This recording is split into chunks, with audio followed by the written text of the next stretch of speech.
Hey guys, this is for CEC Cycle 1, Week 20. We are working on Orchestra. This is our second week of Orchestra, so we're going to get started with our first composer and our first piece.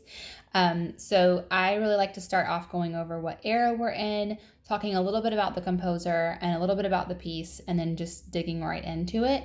So for my lesson, this is what I'm going to do. If this is not what you want to do, you can certainly just feel free to turn this off and do something else.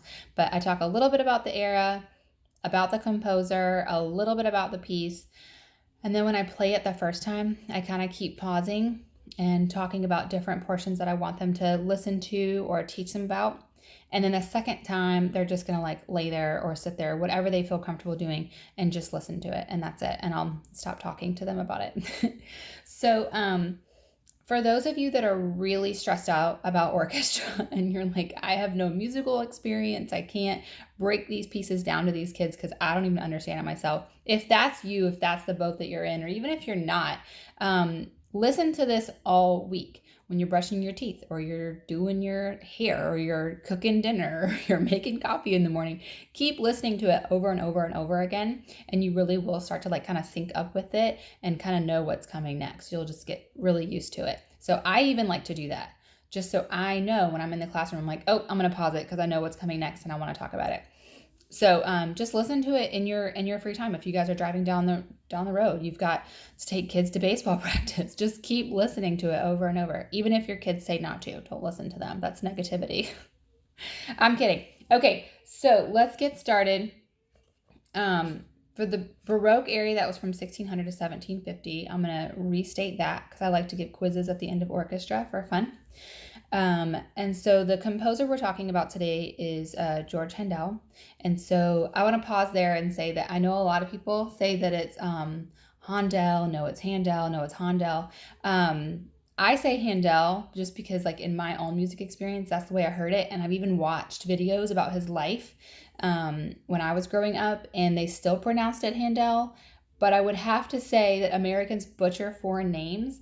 So I'd be willing to bet that in Germany, the people that spoke to him, I'm sure it was probably pronounced Handel, and that's probably the proper way to say it. So say it whichever way you would like to say it.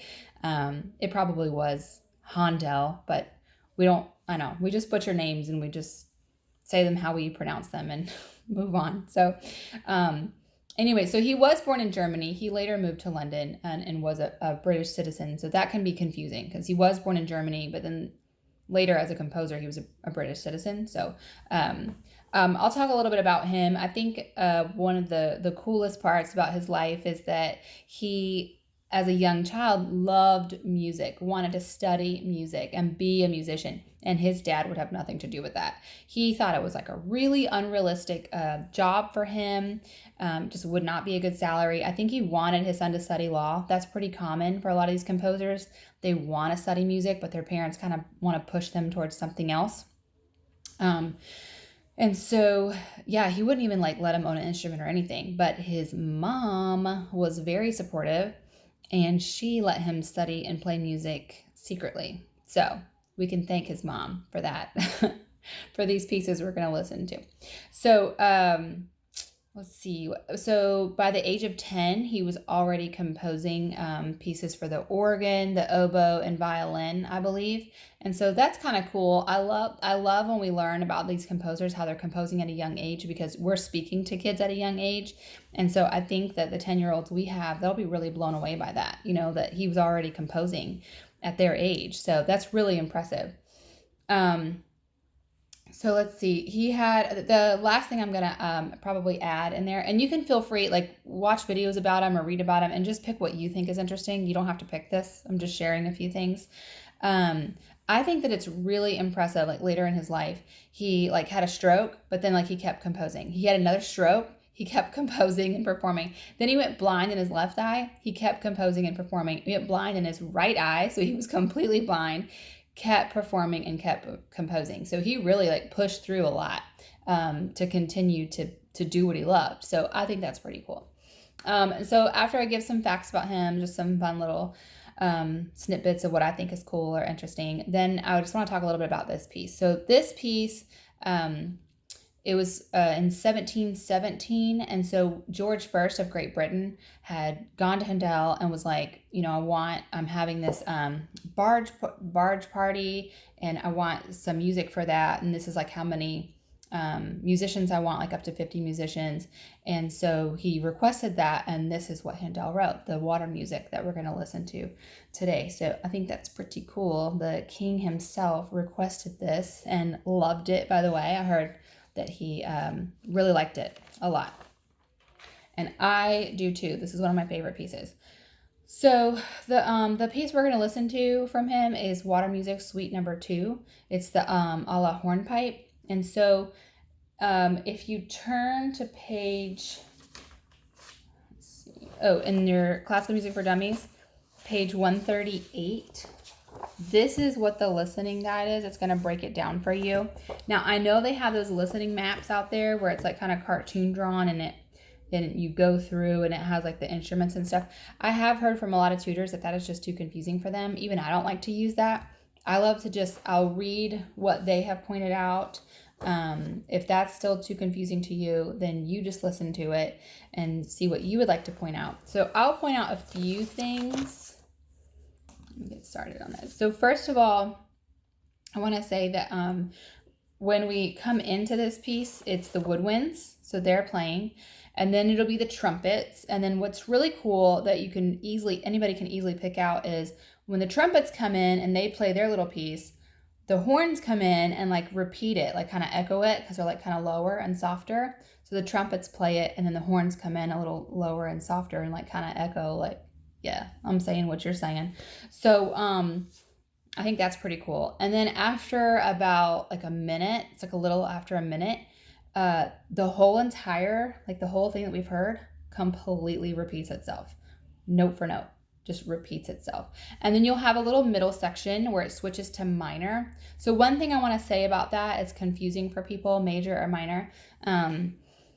Major typically so these are tools that musicians use to write music, and it changes the tone and the sound of the song. So if any of what I say is confusing to you, go and look for Happy Birthday written in a minor key, and you will see what I'm talking about. So major music written in major is happier and lighter, and it makes you think of like a bright sunny day, and you're just so happy and bouncy. And when it's written in minor, it tends to feel darker or sad. That's like the easiest way I can kind of break this down without giving a music class right now. I'm just trying to simplify it for you. But yeah, check out I think people have done Jingle Bells and Happy Birthday in minor, and it is so different. The song just feels a little more sad and not as happy. So go check that out, and then you'll kind of see the difference that I'm talking about. But I won't get into the steps of the notes that they use to write for minor and major. We don't have time for that on this video.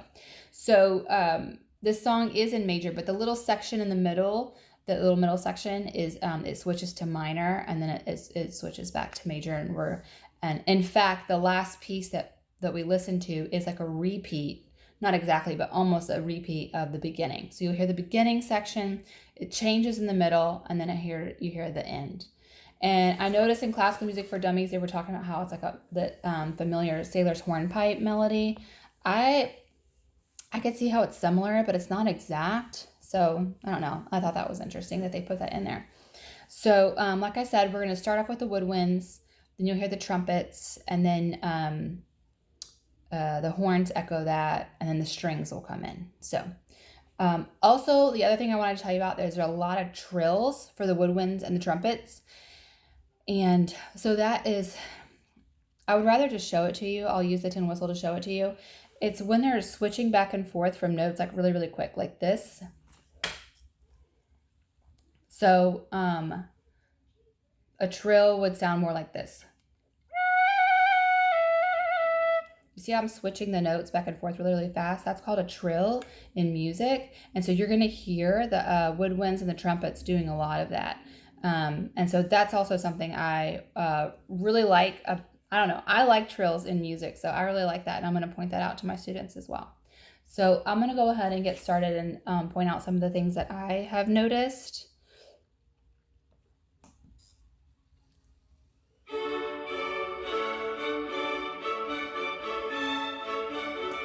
So right here, this is the woodwinds. It can sound a lot like strings, but this part is just the woodwinds.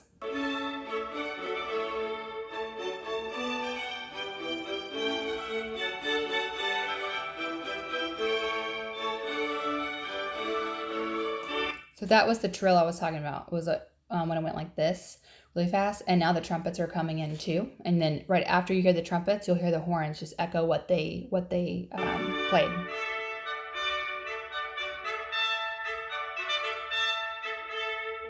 It's the horns.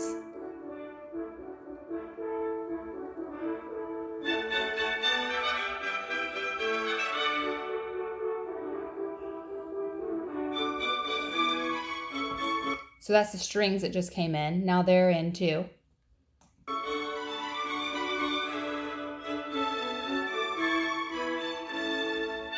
Trumpets.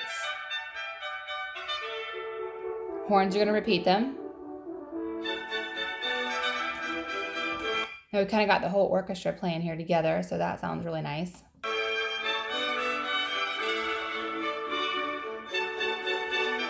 Please tell me you heard the trill. I really hope you guys could hear the trill. It's like my favorite part.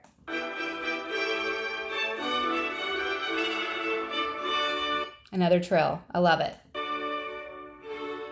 So right here, we're a little over a minute, and they are going to repeat the whole entire thing that we just heard, note for note. So that's pretty cool. You can point that out to them and see if they can notice. So we're back to the woodwinds.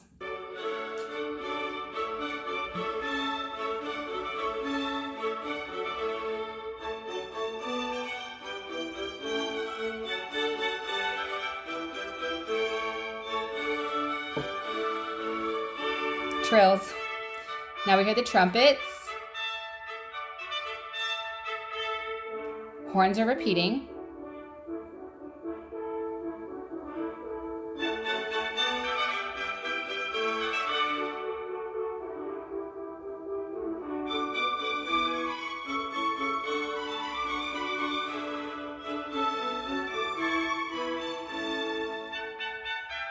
More trumpets.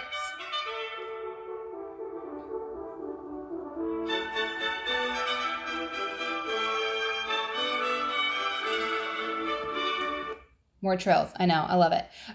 So they repeated everything they did. And so now we're going to get to the middle section where it's minor. And so it's still kind of like light and dancey music. I love it. But it is a different tone than what we've been hearing before. So we're going to have a little middle section right here. We'll listen to that.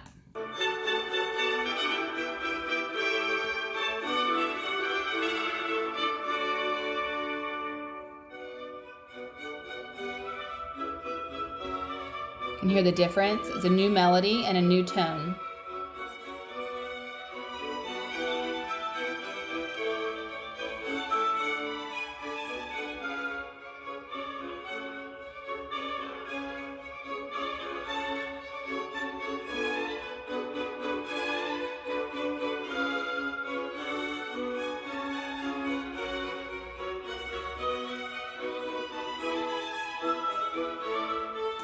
So mainly what we're hearing a lot of right now is woodwinds and strings. We don't have those loud trumpets and loud horns playing. So this one's a little softer and mainly just woodwinds and strings.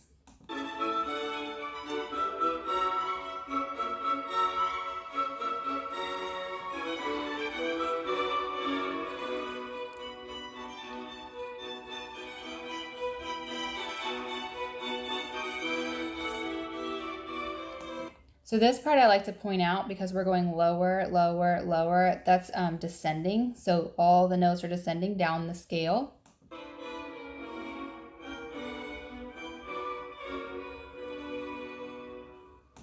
Now we're going to go back to the original piece, except the difference is, and it's almost impossible to tell. You really have to listen hard for it and focus.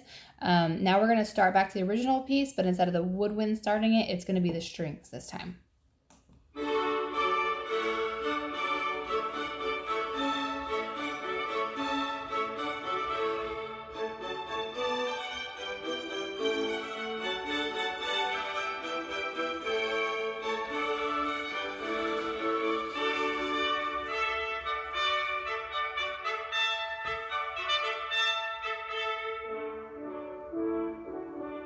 The horns are repeating.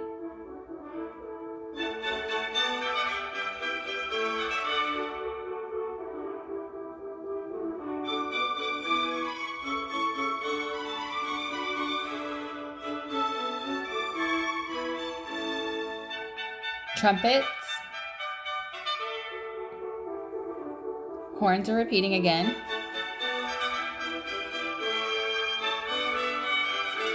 More trills.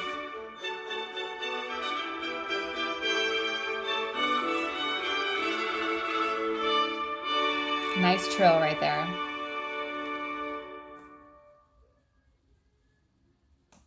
Okay, so I hope that what I said made sense. You might even look up more on this piece and it makes more sense to you. So that's what I'm going to basically do. I'm going to keep pausing it, talking about those things that I pointed out to you. And then I'm just going to let them listen to it all by themselves without me talking at all. And then that will really just conclude our orchestra lesson. That's going to be it. So if you guys have any questions, let me know. You can use your listening guide on page 138 in Classical Music for Dummies.